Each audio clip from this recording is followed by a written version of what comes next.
আমি জানি যে আমার ক্ষমা চাওয়ার কোনো যোগ্যতা নাই, কারণ এত বড় অপরাধ যদি তুমি দেখে থাকো তাহলে আমাকে আল্লাহর হস্তে মাফ করে দিন। আমার মতো আমাকে মাফ করে দিও।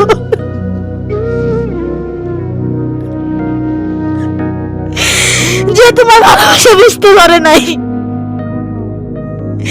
আমি পায়ে ধরে মাফ চাইতাম আপনার কাছে, বলতাম আমাকে মাফ করে দেবে, পায়ে ধরে মাফ চাইতাম। আপনাদের সবাইকে স্বাগত জানাচ্ছি এতেশাম স্টুডিওর আরেকটি নতুন পর্বে। আমি এমন ফ্যামিলিতে বড় হয়েছি যে যেখানে শাসন বারণ ভালোবাসা কোনোটাই পাই নাই। সবচেয়ে বড় কথা হচ্ছে যে আমার আব্বু 4টা বিয়ে করলো, দিছে খরচপত্রে দিছে, তারপরে মাঝে মাঝে মানে যে ভালোবাসাটা পাওয়ার, যে সন্তানের প্রতি একটা দায়িত্ব থাকে বাবার, সেটা কখনো পাই নাই। তো আমার আব্বু অনেক কষ্ট করে আমাদের বড় করছে। তো আমার সবসময় অনেক খারাপ লাগতো যে আমার আব্বু আম্মু যখন মারামারি করতো, আমার আম্মুকে প্রচুর মারতো, আর এই ডিপ্রেশনে আমার অনেক কষ্ট লাগতো। মাঝে মাঝে মন চাইতো বাসা থেকে চলে যাই, যে অন্য কোথাও চলে যাই, এখানে আমি থাকবো না। তো তারপরে স্কুলে ভর্তি হইলাম, মোটামুটি ফ্রেন্ডের সাথে চলাফেরা করা, স্কুলে যাওয়া।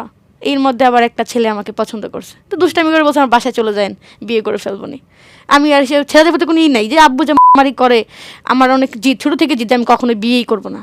ছেলেরা এত খারাপ, যা খুশি তাই বলে। বাপকে যেমন দেখেছি, হ্যাঁ, মানে আমি এগুলো নিতে পারতাম না, আমার কষ্ট লাগতো। আমি রাতে ফুপিয়ে ফুপিয়ে কান্না করতাম যে কেন আমার আম্মুকে মারলো, আমার অনেক কষ্ট হইতো। তারপরে স্কুলে যাওয়ার পরে আমার ছেলের সাথে দেখা হইলো, একদিন দেখা হয়েছে, আমি বলছি ঠিক আছে যাই বিয়ে করবো নি। তো ছেলেও চলে গেছে আমার বাসায়, পরে আমার ফ্যামিলি বিয়ে দিয়ে দিছে। রাজি হয়ে গেল? হ্যাঁ, রাজি হয়ে গেছে। তো যাই হোক, বুঝেন না, আপদ গেলেই তো বাসে, আমার আপু তো অনেক দায়িত্ব তো নিতে পারবে না।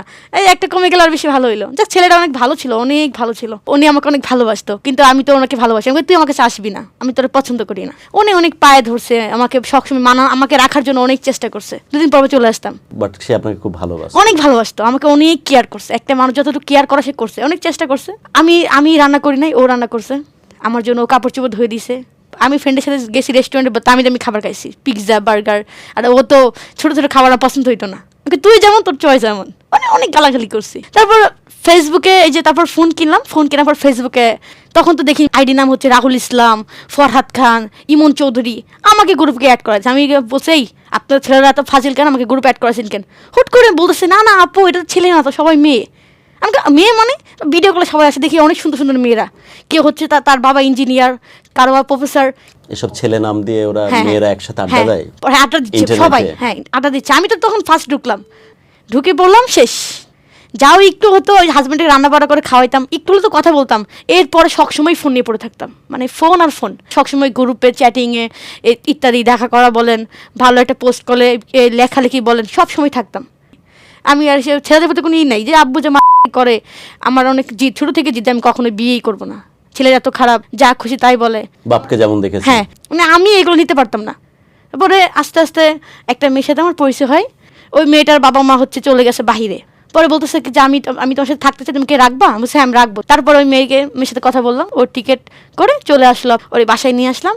আসার পর আমার কাছে কিছু মানে নাকফুল ছিল, কানের দুল ছিল, বিক্রি করে ওর রুম নিয়ে দিলাম। আমাদের খুব ভালো একটা মানে আন্ডারস্ট্যান্ডিং চলতেছিল। আপনার আগের হাজবেন্ডকে ছেড়ে দিয়েছেন?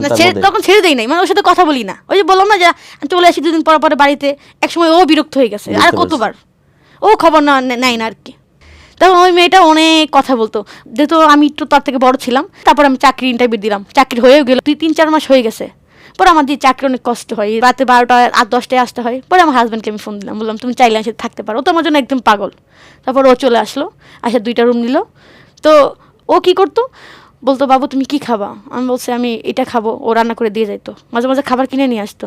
পরে এক সময় বলতেছে যে এটা কি ঠিক বলো, আমি তোমাকে বিয়ে করছি, সংসার করবো আমার সাথে। এই জন্য হাজব্যান্ডের সাথে খারাপ ব্যবহার করতাম, তোর ব্যবহার করতাম। তুই কথা বলিস না, আমার জন্য রান্না করবি না, তোরে বলছে আমি আমার জন্য রান্না করতে। তুই তো ছেলে মানুষ, আমার দরকার নাই তোরে। মানে অনেক খারাপ ব্যবহার করছে। একটা মানুষ কতটুকু নিকৃষ্ট হলে এরকম বিহেভ করতে পারে, আমার তখন মোডে ছিল না। আমি তো আবেগে ছিলাম, আমি ভাবতাম এটাই আমার জীবন। আমার হাজব্যান্ড সকালে উঠে দেখি রান্না করে রাখছে, ডাকতেছে উঠো খাবার খাবা না, তোমরা এখনো ঘুমাচ্ছ, আমি অফিসে চলে যাচ্ছি, খাবার খাইয়ে নিও, তোমার যত্ন নিও। গালাগালি কোথায়, তো তোকে ডাকতে বলছে সকালে, আমার ঘুম ভাঙাচ্ছিস কেন? দেখছি বিকালে গোসল করে আমি শুয়ে আছি, অফিস থেকে আসে ও কাপড় চোপড় ধুয়ে রাখছে। হ্যাঁ, আমার কাপড় ধুয়ে রাখছে, বলতেছে কাপড় চোপড় ধুয়ে রাখলাম, ছাদে লাগিয়ে দিচ্ছি, তুমি এসে ঘরে নিয়ে আইসো। একটা মানুষ কতটুকু ভালোবাসলে এরকম করতে পারে? আমি কুকুরের মতনও দাম দেই নাই। আমি ওর সাথে এত খারাপ ব্যবহার করছি যে পৃথিবী মানে আল্লাহ আরশ কেঁপে যাবে, এত অন্যায় করছে ওর সাথে। আমি একটা মানুষ কতটুকু ভালোবাসলে এরকম করতে পারে, যে আমি ওর সাথে খারাপ ব্যবহার করতেছি, দুর্ব্যবহার করতেছি। ও আমার জন্য এতটাই ভালোবাসে আমাকে, ও আমার জন্য রান্না করে রাখছে, আমার কাপড় চোপড় ধুয়ে রাখতেছে, আমি কি খাইতে পছন্দ করি রাতের বেলা নিয়ে আসতেছে, এত ভালোবাসে। আর আমি ওর সাথে খারাপ ব্যবহার করছি, দিনের পর দিন, মাসের পর মাস ওর সাথে খারাপ ব্যবহার করতেছি। আমাদের বাংলাদেশে এমন কেউ নাই যে ধরনের গর্হিত অপরাধ বা এই ধরনের কাজকে কেউ মেনে নিবে, আর সেখানে একজন স্বামী। আমি অনেক বড় অপরাধী, আমার এই ক্ষমা হবে না, কোনো দিনও এই ক্ষমা হবে না। আমি অনেক বড় পাপ করছি, আল্লাহ জানি না আমাকে কখনো মাফ করবে কিনা। আমি অনেক বড় অপরাধ করছি, কারণ একটা মানুষ কতটুকু ভালোবাসলে এরকম করতে পারে আমি আমার জানা ছিল না। আমি এখন যে অনুতপ্ত হয়েছি, যদি এখন আমি তাকে পাইতাম, তার পা ধরে বলতাম আমাকে মাফ করে দাও। ও একসময় হয়েছে কি যে একদিন ও দেখি বলতেছে আমাকে, তুমি আমার কাছে আসবে না, এসে দিচ্ছি, আমার কাছে আসবে না। তখন আমি SMS দেখে দরজা খুলে না, দরজা দূরে ধাক্কায় ভেঙে ফেসে দেখে ও ফাঁসি দিয়ে দিছে, ফাঁসি দিয়ে দিছে শুধু আমার মতো একটা মানুষের জন্য। ও ফাঁসি দিয়ে দিছে আমার মতো একটা মানুষের জন্য।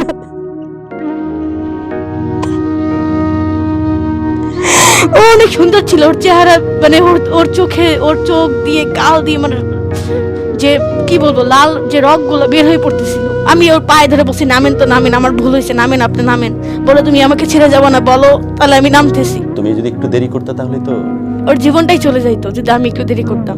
তারপরে বলছি বাসায় যাও, ও যাইতে রাজি না, বলতেছে না তুমি আমাকে ছেড়ে চলে যাবা, তুমি আমার সাথে নাটক করতেছো, আমার জীবনটার কোনো মূল্য দিলা না, আমি তোমার কি ক্ষতি করছি।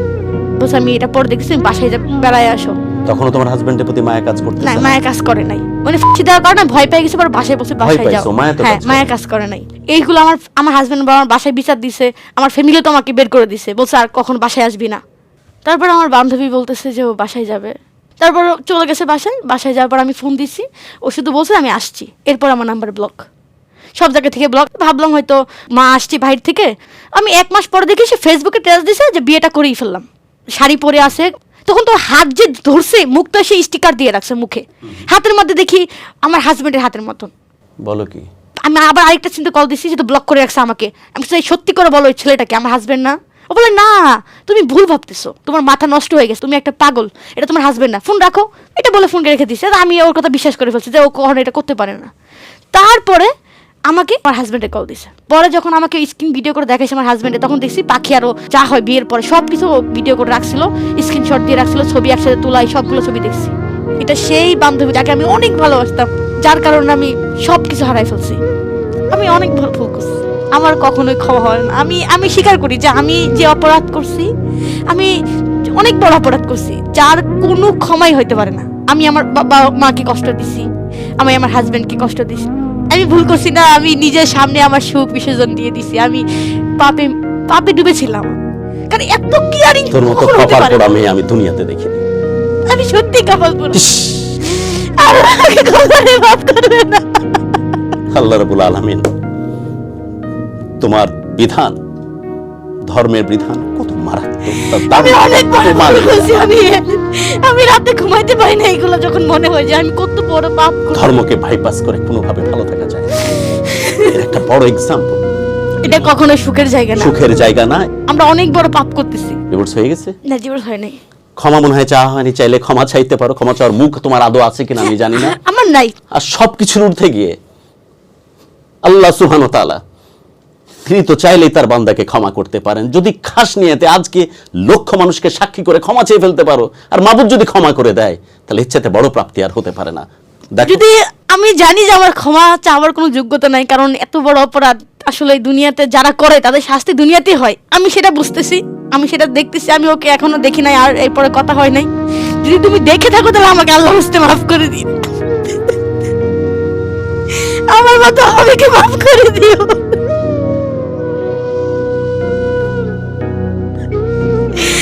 যে তোমার ভালোবাসা বুঝতে পারে নাই। আমি আমার হাজবেন্ডকে উদ্দেশ্য করে বলতেছি, যদি আপনি পারেন আমাকে ক্ষমা করে দিন। আমি জানি এটা ক্ষমার অযোগ্য, আমি অনেক বড় অন্যায় করছি, আপনার সাথে অনেক বড় অপরাধ করছি, আমাকে আল্লাহ মাফ করবে না যদি আপনি আমাকে মাফ না করেন। আমি আপনার থাকলে আমি পায়ে ধরে বলতাম আমাকে মাফ করে দেন। আমি পায়ে ধরে মাপ চাইতাম আপনার কাছে, বলতাম আমাকে মাফ করে দেবে, পায়ে ধরে মাপ চাইতাম। এই দুনিয়াতে বাঁচতে হলে আল্লাহর আদেশ মতোই বাঁচতে হবে, কারণ আমাদেরকে আল্লাহই পাঠাইছে আল্লাহর ইবাদত করার জন্য। এগুলো করতেছে আল্লাহ যাতে সবাইকে মাফ করে, আমাকে মাফ করে দেন আল্লাহ, আল্লাহ আমাকে হেদায়েত করুক, সবাইকে হেদায়েত করুক, কারণ আমার মতন পরে শেষে কিচ্ছু পাবা না। আমার এক কুল ওকুল দুই কুলি গেছে, আর কিছু নেই। বাট শেষ মুহূর্তে এসেও স্বপ্ন দেখতে চাই, আমরা শেষ মুহূর্তে এসেও বলতে চাই, এরকমভাবে মানুষের লার্নিংয়ের জন্য এই প্ল্যাটফর্ম থেকে এই কথাগুলো শেয়ার করেছে, যাতে করে একজন মানুষও যদি ঘুরে আসে এই পথ থেকে, যে পথটা সত্যিকারের অর্থে নৈতিকতার পথ না, যেটা সঠিক না, তাহলে সেটাও হবে তার জন্য একটা বড় একটা ব্লেসিং। এবং আমরা বিশ্বাস করি যেখানে তুমি আছো, তুমি যেহেতু পরিশ্রমী একজন মানুষ, এখান থেকে আরেকবার ঘুরে দাঁড়াও। আর যদি সম্ভব হয়, আপনার উদ্দেশ্যে বলছি, আপনি তো অনেক ক্ষমা করেছেন, তারপরও যদি সম্ভব হয় এই মেয়েটার হাতটা অন্তত ধরেন, এই অর্থে যে এর সাথে আপনি একটা জীবনের কিছু গুরুত্বপূর্ণ সময় পার করেছিলেন, যাতে আপনার হাজব্যান্ড, তাকে উদ্দেশ্য করে বলতেছি, অ্যাটলিস্ট মেয়েটা যেন আর নতুন করে মিসগাইডেড না হয়। কারণ এমন একটা বিশ্বাসের পরিবেশে জন্ম হয়েছিল, বেচারির জন্য হয়তো মিসগাইডেড হয়ে গেছিল, যে কারণে এরকম অন্যায়ের পথটা বেছে নিয়েছে, যেটা কোনোভাবেই গ্রহণযোগ্য না, কোনোভাবেই এই জিনিসটাকে মেনে নেওয়া যায় না। বিদায় নিচ্ছে আজ, সবার জন্য অনেক অনেক দোয়া।